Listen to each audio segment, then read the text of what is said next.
Dice así la palabra de Dios: pero con respecto a la venida de nuestro Señor Jesucristo y nuestra reunión con Él, os rogamos, hermanos, que no os dejéis mover fácilmente de vuestro modo de pensar. Quiero que note ahí esa expresión que dice nuestra reunión con Él, Y de eso vamos a hablar, sobre la venida del Señor y cómo será nuestra reunión con Él. A todos nosotros en la vida hemos tenido reuniones importantes. Alguna vez quizás una reunión en una cita de trabajo, y fuimos ahí con nerviosismo a presentarnos en una oficina delante de alguien que nos podía dar un trabajo. Y eso ha sido una reunión importante en nuestra vida y podemos recordar eso. Si pensamos en el noviazgo, la primera reunión, una reunión importante. Un matrimonio, una reunión en el altar. La vida está llena de reuniones importantes, pero en el calendario de Dios esta es la reunión más valiosa, más importante, es la reunión de la iglesia con Cristo. Cuando hablamos de iglesia, hablamos de los que fueron comprados por su sangre. Todo en estos 2000 años de historia, desde la cruz a nuestros días, todos los que fueron comprados por la sangre de Cristo forman parte de la iglesia. Ellos son los que nos vamos a reunir con Él. Entonces, pensando en esto, nuestra reunión con Él, vamos a ver cómo será ese día. Así que ahora vamos a la primera de Tesalonicenses, capítulo 4.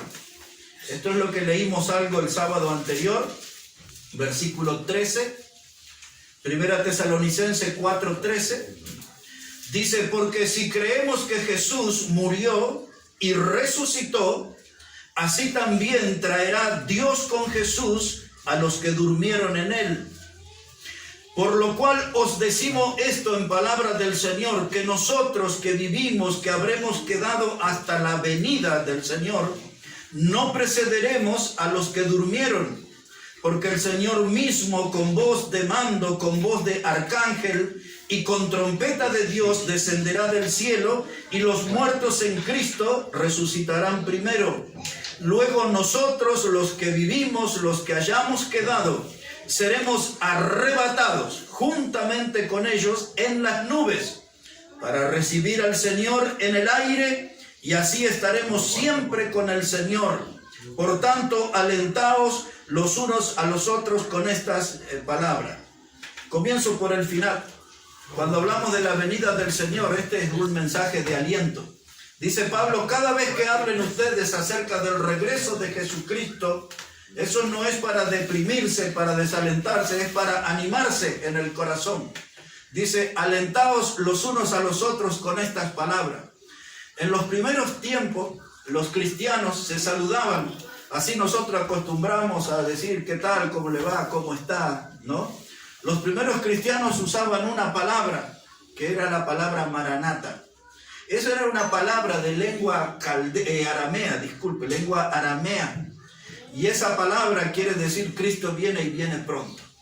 Así que cada vez que se encontraban los hermanos se saludaban con esa palabra y recordándose de que Cristo venía y volvía pronto. Nuestra iglesia se llama Iglesia Bautista Maranata, por lo tanto creemos que Cristo va a regresar pronto.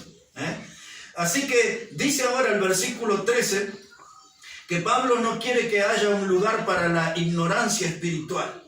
Y entonces él quiere darnos toda una información de cómo será ese evento, cómo será ese día.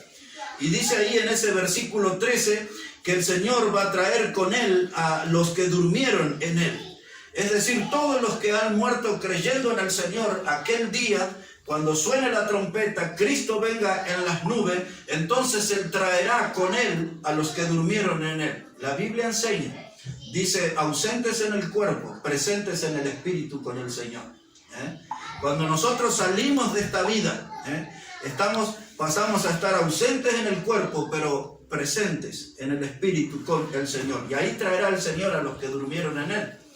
¿Cómo sigue esto? Dice aquí la palabra de Dios, verso 14, si creemos que Jesús murió y resucitó, así también traerá Dios con Jesús a los que durmieron en Él. Es decir, que el mundo incrédulo dice, ¿y cómo si murieron y no van a volver a resucitar? Dice, entonces el fundamento para esta creencia es que si Jesús murió y resucitó, Él dijo que donde Él está, nosotros también estaremos. Y cuando Él vuelva, nosotros también volveremos con Él. Bueno, yo todavía no, pero si tengo que ir a su presencia, volveré ese día con Él, ¿no? Y entonces dice el verso 15, lo que nosotros decimos en palabras del Señor, que los que habremos quedado hasta la venida del Señor, no precederemos a los que durmieron, Es decir que este es el evento, hermano. Suena la trompeta, viene el Señor en las nubes, trae con Él a los que creyeron, durmieron en Él. Note que no dice murieron, solamente durmieron para despertar con Cristo, no están muertos, durmieron, dice siempre la Biblia usa en relación al creyente la palabra dormir, no morir, no es muerte.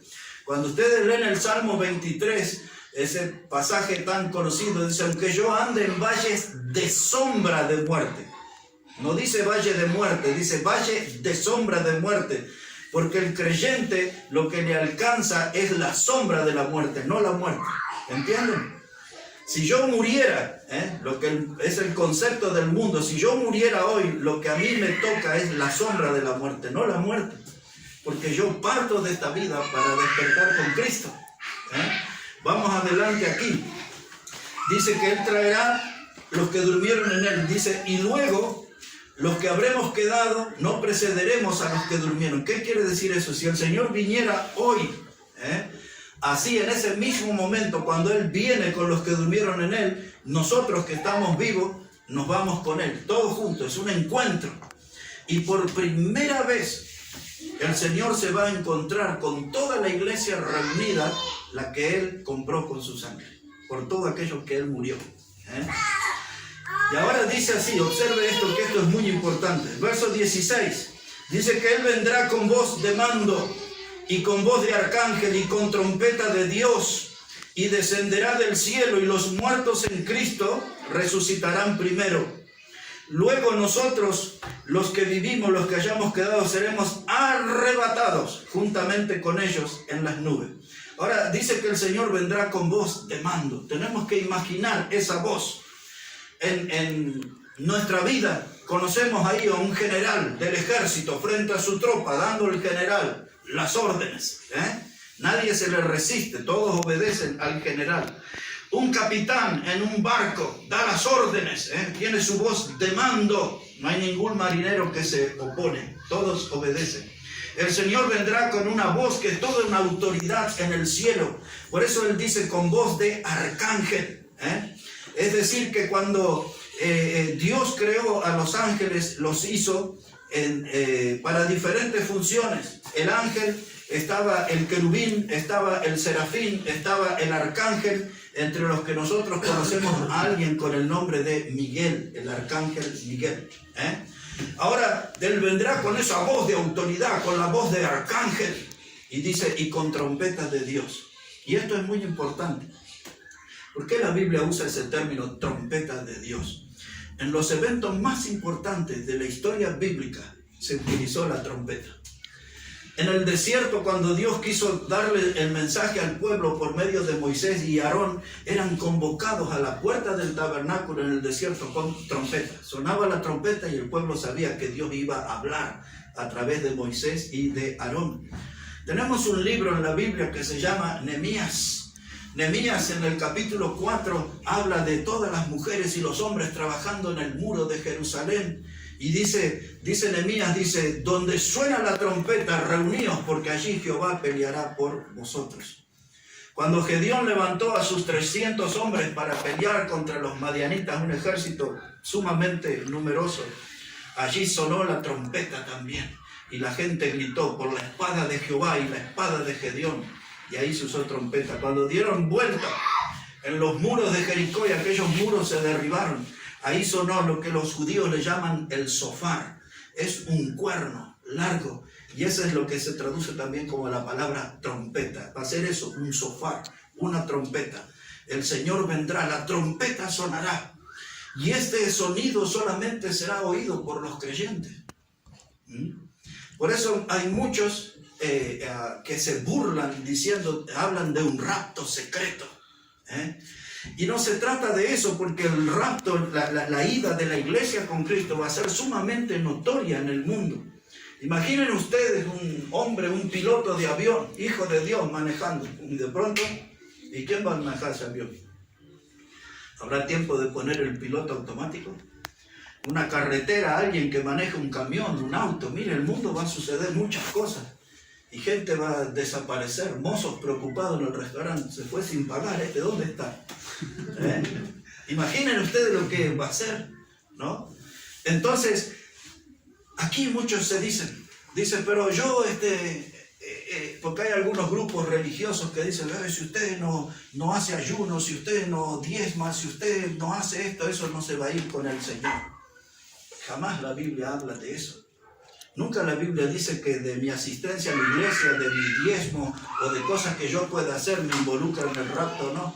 Lo que me lleva en ese rapto es haber creído en Jesús como mi Salvador. Yo tengo que tener esa certeza de haber creído en Jesús. No dice aquí que se van a ir los que están bien solamente, los que andan más o menos, ¿qué vamos a hacer? Los que andan mal los vamos a dejar, no. Quiero que observen esto, hermano, para que no caigan en esa confusión. Dice el versículo 17 otra vez. Dice, luego nosotros los que vivimos, los que hayamos quedado, seremos arrebatados juntamente con ellos en las nubes para recibir al Señor en el aire. Y así estaremos siempre con el Señor. Quiero que ponga la atención en la palabra arrebatados.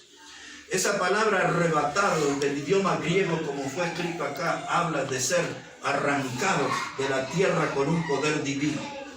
Ninguno de nosotros, por más que intentemos, va a poder ir al cielo ahora, por nuestros medios. Y seremos arrancados. Y yo estoy agradecido que esto va a ser así, porque si la gente tuviera que prepararse para ir con el Señor, ¿qué pasaría con la gente de Bolivia? Llegarían tarde al rapto, ¿no? Se lo perderían más de uno. Siempre llega tarde la gente de Bolivia.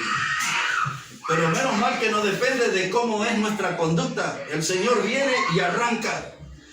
¿Cuántos cristianos de verdad se van a querer ir con el Señor? Porque algunos van a decir, ay, mi negocio, mire, mi casa, mire, mi familia, mire esto, lo otro, mi autito, mi lugar de vacaciones, en fin. Porque hay tantos que están echando raíces en este mundo que tienen que ser arrancados, arrebatados. La única forma de ir con el Señor. Ahora quiero que comprendan esto, todo depende enteramente del Señor. Si yo soy salvo, el irme con Él depende enteramente de Él. Viene, me arranca y me lleva. No importa si estoy yendo a la iglesia, no importa si estoy leyendo la Biblia, no importa si no estoy orando. Si yo ya tengo a Cristo como mi Salvador y estoy apartado, frío, congelado, lo que sea, Él viene a buscar su cuerpo. No viene a buscar una iglesia llena de agujeros, llena de faltantes. Él viene a buscar un cuerpo completo. Él no murió por un cuerpo lleno de agujeros, lleno de aberturas. Él murió por un cuerpo entero y se viene a llevar su iglesia.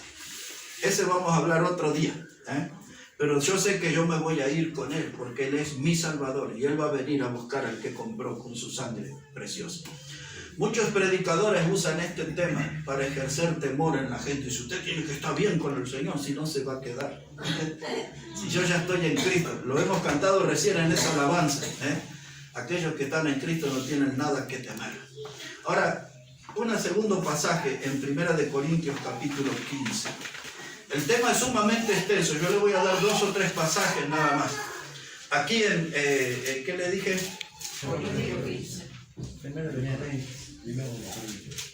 Primera de Corintios, el capítulo 15, versículo 51.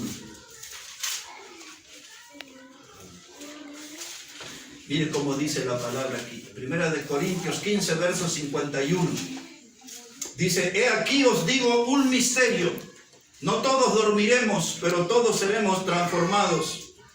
En un momento, en un abrir y cerrar de ojos, a la final trompeta, porque se tocará la trompeta, y los muertos serán resucitados incorruptibles, y nosotros seremos transformados, porque es necesario que esto corruptible se vista de incorrupción y esto mortal se vista de inmortalidad.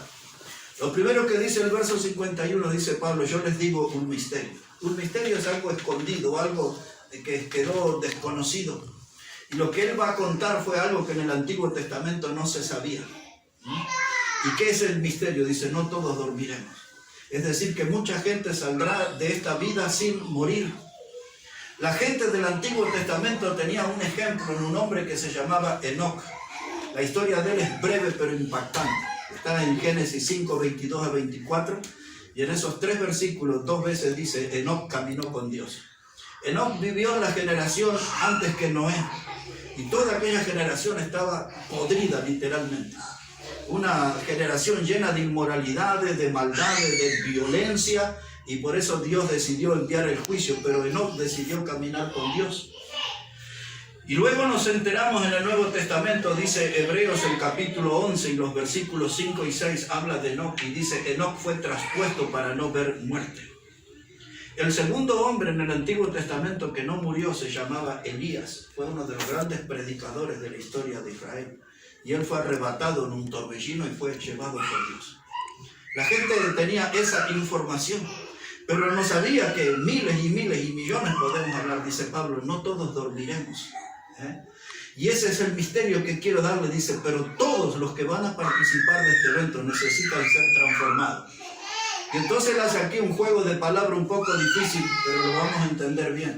Él dice, es necesario que esto corruptible se vista de incorruptibilidad. Nosotros todos vivimos en un cuerpo pecaminoso. Este cuerpo peca todos los días, de hecho, de pensamiento, todos los días hay alguna clase de pecado en nuestra vida.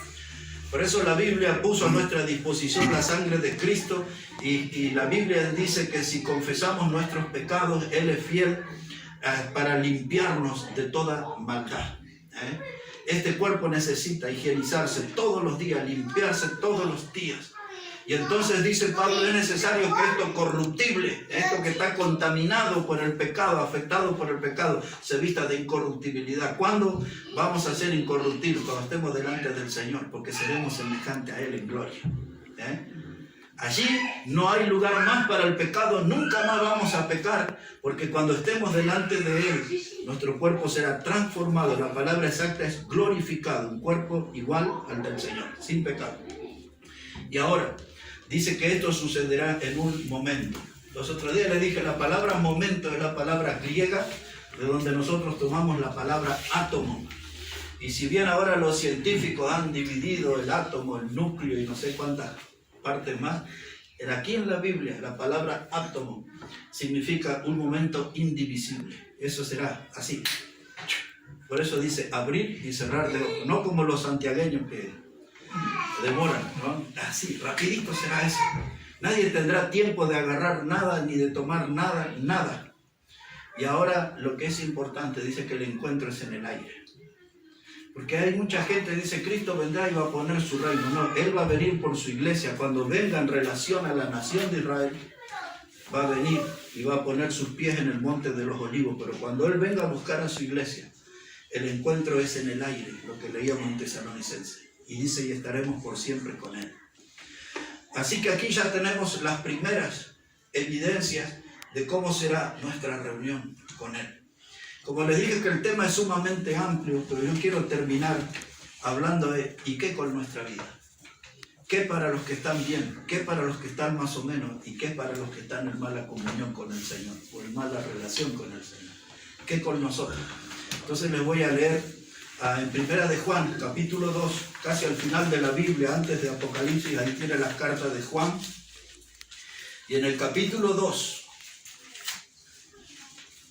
y esto tiene una conexión con lo que dijimos hoy, dice Pablo, dice, alentaos los unos a los otros con estas palabras, ¿no? Y este texto que vamos a leer ahora nos anima. Observe cómo dice, Primera de Juan 2, versos 28. ¿Ya lo tienen ahí? Primera de Juan 2, 28. Dice, y ahora, hijitos, permaneced en Él, para que cuando se manifieste, es decir, cuando Él venga, tengamos confianza para que en su venida no nos alejemos de Él avergonzados. ¿Se acuerdan que algunos dicen, no, pero si este está mal, no va a ir con el Señor, si este está más o menos, no va a ir con el Señor? Pero fíjense que aquí dice que delante de Él va a haber algunos avergonzados. ¿Y por qué va a haber gente avergonzada delante de Él? Porque no han caminado bien con Él. Han perdido las oportunidades que Él les ha dado en la vida y ahí están. Y dice, ¿y a dónde me voy si no me puedo escapar del cielo? Ya estoy ahí, no hay forma de huir. Soy un hijo de Dios, soy un heredero de la vida eterna. Y ahora solamente estoy avergonzado porque pasó mi vida y no hice nada por Él, o hice muy poco por Él. No hice lo suficiente por Él. Y entonces la Biblia habla aquí de gente que en su venida va a querer alejarse de Él avergonzado, pero no puede alejarse del cuerpo que pertenece, del cuerpo de Cristo, que es la iglesia. No puede salirse, nadie, ni por voluntad propia, ni nadie le puede sacar, porque ese lugar, cuando fue salvo, Dios le dio vida eterna y Dios le dio un sitio eterno. Y recuerden esto, que nuestra salvación no depende de lo que nosotros hacemos, depende de lo que Cristo hizo en la cruz. Si la salvación dependiera de nuestras obras, de lo que nosotros hacemos, no nos hubiese durado ni 5 minutos de verdad. Porque hubiésemos creído en Él como Salvador y yo creo que en 5 minutos ya hubiésemos pecado. Entonces la salvación no depende de lo que yo hago, depende de lo que Cristo hizo en la cruz. Y todos recordamos cuando Él gritó allí, consumado es. Esa palabra que Él gritó, consumado es la palabra griega en el Nuevo Testamento, tetelestai. Ese término extraño pero valioso, tetelestai. Eso lo usaban los contadores, y cuando una cuenta era saldada, el contador, para decir que estaba cerrada ya, terminada, paga, ponía la palabra tetelestai. Y cuando Jesús gritó en la cruz, consumado es esa la palabra, tetelestai. Él dice, la deuda ya fue pagada. Y Él derramó allí su sangre para que nosotros seamos salvos. Nuestra salvación depende de Cristo. Y esa sangre no se va a contaminar, esa sangre va a conservar su poder por toda la eternidad, va a conservar la pureza por toda la eternidad. En otras palabras, hermano, si la salvación alguien la perdiera, solamente podría suceder si Cristo peca. Y eso es imposible. Por eso estamos seguros en Él. Es el himno que hemos cantado hace un rato, ¿no? Y hemos cantado ahí de ese precioso raudal que limpia todo mal. No hay otro manantial, solo de Jesús, la sangre. Así que ahora, esta noche, como Pablo dice que tenemos que alentarnos con este tema unos a otros, lo que deberíamos alentarnos es a estar todos bien con el Señor, a estar en una buena comunión con Él. Todos nosotros cargamos nuestras luchas, nuestros problemas, nuestros pecados. Todos nosotros hemos fallado una y miles de veces quizás al Señor. Pero hay un momento de encuentro, de reencuentro, como le quiera llamar, donde yo puedo empezar a ponerme bien con Cristo, andar bien con Él y prepararme para mi reunión con Él, nuestra reunión con Él. Y ahora mire cómo dice acá, 1 de Juan, pero capítulo 3. Dice ahí la palabra de Dios, 1 de Juan, el capítulo 3 y versículo 3. Dice, todo aquel que tiene esta esperanza en Él, ¿cuál esperanza? De que Él va a venir por nosotros. Dice, todo aquel que tiene esta esperanza en Él se purifica a sí mismo, así como Él es puro. Ahora, Él viene, Maranata, Cristo viene pronto. Tengo dos posibilidades, de estar bien con Él o de formar parte de un grupo que la Biblia le llama los avergonzados. Pero yo no quiero estar avergonzado delante de Él. Entonces, si tengo esta esperanza en Él, dice el texto, tengo que purificarme, así como Él es puro. Porque tengo que estar a la altura de ese evento. En los bailes del mundo antes decía, tienen que venir de saco y corbata, otro decía, tienen que venir de elegante por. Otro decía, tienen que venir de gala. Bueno, aquel día cuando estemos delante del Señor, lo más importante es que podamos estar puros, porque vamos a estar ante un ser puro. Cuando estamos aquí entre nosotros pasamos desapercibidos, porque todos somos pecadores. ¿No? Entonces, pero cuando estemos delante de Él, tenemos que estar a la altura.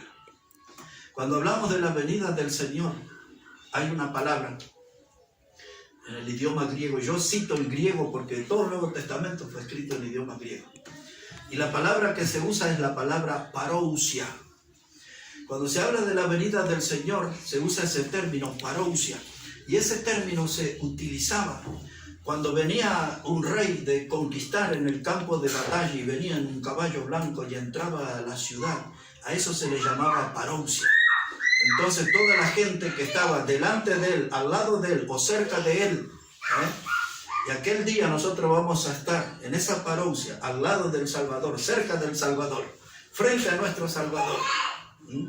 Y Cristo viene y viene pronto, Maranata, hay que estar bien preparado. ¿Cuándo va a venir?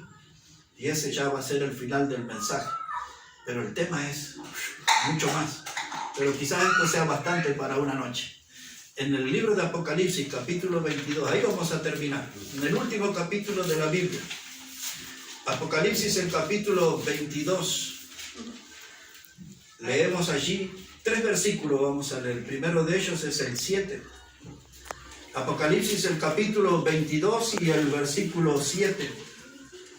¿Ya lo tienen ahí? Es muy importante esto, miren. Dice aquí el Señor, Apocalipsis 22, 7, dice: he aquí vengo pronto. Bienaventurado el que guarda las palabras de la profecía de este libro. Digamos nosotros hoy, Maranata, Cristo viene, viene pronto. Aquí está escrito, dice el Señor: he aquí yo vengo pronto. Y ahora Él va a hacer un agregado de cómo será su venida. Observen versículo 12. Dice el Señor: he aquí yo vengo pronto, y mi galardón conmigo para recompensar a cada uno según sea su obra. Es decir, que ahora Él viene y nos dice: vengo con un galardón. Esa es la palabra corona, diadema. Es un encuentro donde va a haber premiación. Dice: vengo pronto, mi galardón conmigo para recompensar a cada uno según su obra. Si no he hecho nada, si he vivido mi vida entregada al pecado, no voy a tener mucha recompensa para cosechar ese día. Pero si le he servido al Señor, va a haber coronas y va a haber galardones, va a haber recompensa para el que le sirve. Y mire cómo termina Apocalipsis y nuestro mensaje hoy. Aquí en el capítulo 22, versículo 20, dice la palabra: el que da testimonio de estas cosas dice: ciertamente vengo en breve. Amén, sí, ven, Señor Jesús. 3 versículos, el 7 dice el Señor: vengo pronto. El 12 dice el Señor: vengo pronto. El 20 dice el Señor: vengo en breve. Otra vez, cuando pone la lupa sobre estos pasajes y estudia el idioma griego en el que fue escrito, eso, vengo pronto, quiere decir estoy viniendo o estoy yendo. Y de eso se trata. Que hoy podamos comprender esto, que Cristo está viniendo. Él está llegando para el encuentro con nosotros. Y ahora lo que necesitamos saber es en qué grupo voy a estar cuando nos vayamos con Él. ¿En el de los avergonzados? ¿O estaré en aquellos que están gozosos de encontrarse con su Señor porque le han servido? Todos nosotros hemos tenido nuestros tropiezos, nuestras caídas. Todos nosotros sabemos que Dios es un Dios de oportunidades. La Biblia usa una expresión hermosa. Dice que las misericordias del Señor nuevas son cada mañana. Qué bueno saber que tenemos un Dios que es misericordioso. Dice ese mismo texto en el libro de las Lamentaciones de Jeremías. Dice: si no hubiese sido por las misericordias de Jehová, ya hubiésemos sido consumidos, dice Jeremías. Pero Dios todavía nos tiene aquí, de pie. Y eso a mí me hace pensar en una oportunidad. En una oportunidad de buena comunión con Él. Me hace pensar en una oportunidad de servicio. Me hace pensar que todavía Dios quiere usarme porque por algo me tiene de pie. Todavía Dios quiere usarme. Dios es un Dios de oportunidades. La Biblia habla de que Dios es amplio en perdonar. Desde el Antiguo Testamento habla de eso. Dios es amplio en perdonar. Entonces un día yo tengo que decidir y decir: ya no soporto más mi conducta pecaminosa. Dejo mi pecado y quiero agarrar la cruz y seguir al Señor cada día. ¿Quién me va a exigir eso? Ni nadie. Es un acto de voluntad propia. Nadie me puede influir, como dicen los chicos, nadie me puede hacer la cabeza. Tiene que ser una decisión que sale de adentro mío. Renuncio al pecado, como lo hizo Moisés. Dice en el libro de Hebreos capítulo 11, habla de todos los héroes de la fe, de las heroínas de la fe, porque habla de Rahab, de Sara y otras más ahí. Y dice que Moisés renunció a ser llamado hijo de la hija del faraón y renunció a los deleites temporales del pecado. Y esa frase a mí me impacta: los deleites temporales del pecado. ¿Por qué? Porque es cierto que en el pecado uno puede encontrar cierto placer, pero es un deleite temporal. Y muchos están perdiendo la posibilidad de conseguir frutos por toda la eternidad a cambio de un deleite temporal, de un pecado o de algún pecado. Pero Moisés renunció, lo hizo de voluntad propia. El apóstol Pablo le escribió a un pastor joven, se llamaba Tito. Y él le dijo estas palabras, dice que la gracia de Dios se manifestó para salvación de todos los hombres. La gracia de Dios es Cristo, se manifestó para salvación de todos los hombres. Y ahora pide que algunos renuncien a la impiedad. La palabra impiedad es un sinónimo de pecado, es la misma cosa. Ahora, ¿quién va a renunciar? De voluntad propia. Entonces, este tema de hoy, como dice Pablo, alentados los unos a los otros con estas palabras. Nadie tiene que estar desanimado hoy aquí. Este es un tema que tiene que levantar nuestro ánimo y tiene que despertar una motivación a revisar nuestra vida, a pararme delante del espejo y entender que mi vida sin Cristo no tiene rumbo, no tiene mucho sentido. No hay mucha motivación en mi vida si no está Cristo gobernando, controlando mi vida, dándome de su bendición. El pecado es seductor. La Biblia cuando habla de él, habla de una carnada, habla de un anzuelo. Y el diablo sabe cómo pescarnos. El diablo sabe cómo utilizar el mundo. El mundo tiene un poderoso imán, nos atrae de mil maneras. El mundo tiene diferentes clases de luces que llaman nuestra atención y desvían nuestra mirada de Dios. Pero un día yo me tengo que parar firme y decir, hasta aquí llegué. Y la Biblia habla en la carta de Pedro de la firme ancla del alma. El ancla que usa el barco para que no se mueva, se mantenga en una postura. Entonces mi alma necesita estar anclada en Cristo. Lejos del mundo, lejos del pecado, lejos de las actividades de la tiniebla. Y ahora Dios, si estuviéramos hablando de fútbol ahora, diríamos, Dios tiró la pelota en mi campo. Y ahora yo tengo que hacer qué voy a hacer con eso. Volviendo al plano espiritual, yo tengo que saber y decidir qué voy a hacer con mi vida. Voy a seguir frustrado, amargado, derrotado, cargando culpas, lamentándome de hechos. ¿Qué voy a hacer? Lo mejor, si yo pudiera decir algo a todos ustedes, es hacer un enorme paquete con todas esas cosas que forman parte de mi vida y traerla frente a la cruz y entregarle mi carga al Señor. Y Él dice, traed vuestra carga y llevad mi yugo. ¿Saben qué es el yugo? En la vida de campo, cuando dos bueyes van arando la tierra, se pone una madera sobre el cuello para que caminen parejo. Y el Señor nos invita a eso. Dice, llevad mi yugo. En otras palabras, vamos a caminar juntos. Vamos a ir juntos, vamos a ir abriendo la tierra y vamos a ir yendo hacia adelante. Y en ese mismo pasaje de Mateo 11:28 es la gran invitación. Dice el Señor, dice, venid a mí todos los que estáis cargados y trabajados y yo os haré descansar. Un día en mi vida ya tengo que renunciar de luchar tanto conmigo mismo. Tengo que mirarme frente al espejo y el espejo me va a devolver